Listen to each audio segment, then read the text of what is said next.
Macam mana nak charge phone masa banjir? Handphone, bila dalam situasi darurat memang sangat penting. Tapi bila bateri tu kong, macam mana kita nak charge kalau power bank dah habis? Contoh macam sekarang banjir kan? Macam mana kita nak charge? Saya tunjuk satu tips. Okay, tengok ni. Biasa tak nampak charger kereta yang kecil ni? Dalam ni sebenarnya voltage regulator dengan converter. Ini dia punya terminal positif, itu negatif dia. Ambil dua wayar. Satu kita akan connect pada dia punya terminal positif. Okay, gulung saja. Ni nak emergency kan, kita gulung, tak adalah nak solder ke apa kan. Satu lagi dekat terminal negatif.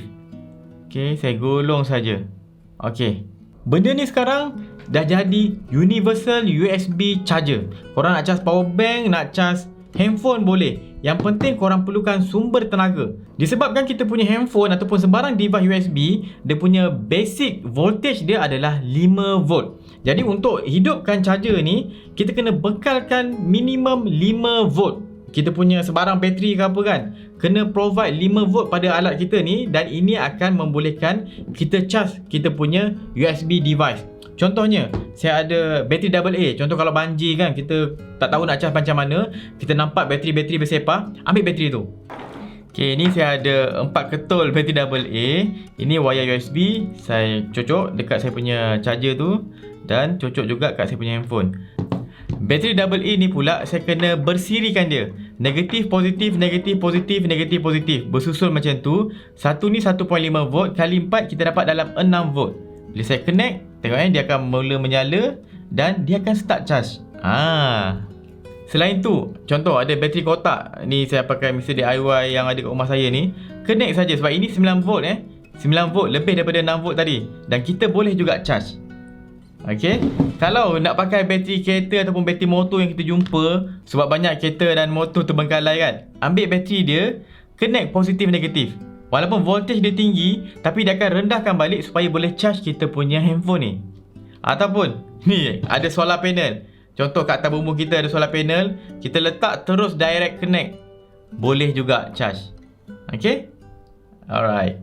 Kenapa benda ni possible? Sebabnya kita punya converter ni, ini adalah converter, DC converter yang khas akan convertkan kita punya input power kepada power output yang sesuai untuk kita punya USB device. Untuk case device USB, kita punya converter ni akan convert tenaga tu supaya output dia adalah 5 volt. Sebab itulah kita boleh charge handphone kita ataupun kita punya power bank.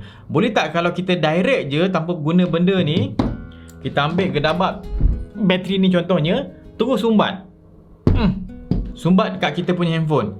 Tak boleh, sebab handphone kita, bateri dia punya spesifikasi dalam 4.2 volt. Jadi 4.2 volt ni dia kena charge pada kadar 5 volt. Dalam handphone kita ni ada converter, di mana dia akan convert balik yang 5 volt dalam kita punya wayar ni yang kita ambil. Ikutlah daripada mana sumber power ni, dia akan masuk, dia akan convert ikut kita punya spesifikasi bateri kita yang sesuai dengan bateri. Kalau kita main sumbat je kita punya bateri macam ni, contoh ini bateri kereta ke motor kan, kita ambil contohnya, itu dalam 12 volt hingga ke 14 volt tinggi. Kalau cocok, handphone kita boleh rosak. Sama macam kita punya solar panel tadi tu. Macam ni contoh solar panel tadi kan, kalau kita direct sumbat ini masuk dalam kita punya handphone tanpa ada converter ni, kita punya solar panel ni bila matahari tu full, boleh cecah dalam 21 volt tinggi. Bateri kita ni 5 volt, memang terbakar kita punya handphone kita, boleh rosak. Jadi tak boleh terus sumbat, kena ada converter kita ni. Yang kereta punya USB charger ni memang hakikatnya ianya adalah converter, USB module sebenarnya. Kalau saya beli, boleh. Ini yang dah siap jadi produk, end product, kita boleh DIY. Contohnya sini, ini tadi kan yang charger tadi, ini kita ada USB module kat Shopee, Lazada bersepah. Kita hanya perlu tinggal connect saja dia punya terminal positif dan negatif kat belakang ni. Solder ke, ikutlah gulungan wayar, settle. Lepas tu kita boleh charge. Satu lagi, kita kalau nak upgrade, ini boleh support quick charge. Tapi untuk quick charge ni kita perlu provide voltage dan current yang lebih tinggi daripada 5 volt. Ada dalam 8 volt ke atas macam tu, tengok. DC 6 hingga 32 volt. Selagi voltage tu dalam range ni, kita boleh guna untuk charge kita punya handphone. Okey. Kalau nak lebih secure, kita ada modul yang macam ni, yang dah siap seal supaya kena air pun tak ada masalah, lebih tahan lasak. Tapi dia tak boleh support quick charge lah. Dia macam yang merah tadi. Tengok ni, Input dia 12 dalam 24 volt, output 5 volt. Dia boleh varies lah 6 sampai 30 volt lebih kurang. Saya dah test dah, tak ada masalah. Nampak tu dia dah seal semua. Air masuk pun tak ada masalah. Kena ada benda ni. Jadi kalau nak mudah, saya memang sarankan beli yang macam ni. Satu, untuk standby lepas-lepas ni. Mungkin sekarang ni tak banyak pilihan. Kalau nak ada pun adalah DIY. Kita pecahkan kita punya charger, kereta punya charger kan. Maybe boleh. Tapi untuk masa depan, standby lah. Sebab benda ni sangat-sangat penting bila emergency. Kita boleh ubah suai macam-macam tenaga elektrik. Cuma janganlah cocok current rumah kita yang 240 volt tu. Tak boleh. Bukan yang ini. Sebab ini hanya boleh terima input DC saja. Benda macam bateri kereta, bateri lori, di mana sumber tenaga tu mestilah DC, direct current. Dia tak boleh lebih daripada 30 volt. Tapi tak boleh kurang daripada 6 volt. Sebab kalau tak, kita punya conversion ni tak elok lah. Conversion kita tak sempurna.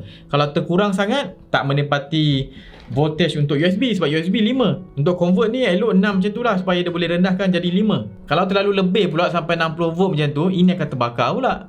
Sama juga tak boleh charge. Jadi itulah, dia dalam 6 volt hingga ke 30 volt macam tu. Tapi kebanyakan sumber DC power, saya rasa tak ada masalah. Jarang device ataupun bateri DC yang provide lebih daripada 30 volt. Biasanya dalam 1.5 volt bateri AA hingga ke maybe dalam 24 volt pun yang saya nampak lah, maksimum 24 volt. Ini je lah saya rasa saya boleh sampaikan dalam video ni. Macam mana nak jana tenaga untuk kita punya handphone masa darurat, di mana ada banyak sangat limitation. Handphone ni penting bukan sekadar komunikasi je tau. Dia penting sebab kita nak bagi emosi kita terkawal. Bila kita terputus saluran komunikasi satu hal, tapi bila handphone ni, alat untuk berkomunikasi tu tak boleh berfungsi, orang yang tengah melalui bencana ni, dia akan rasa anxiety yang kuat. Dia akan rasa takut, nak risau macam mana ni kalau orang nak contact aku tak dapat, macam mana aku nak inform family aku ni macam mana. Rasa dia akan sangat teruk. Sebab bila kita nak menghadapi satu cabaran yang agak heavy macam ni, emosi kena stabil. Handphone kita sangat-sangat efek kita punya emosi. Jadi untuk orang yang sedang melalui bencana ni, saya harap bertabah dan saya doa lah supaya dipermudahkan urusan. Saya pun tak tahu nak buat apa sangat.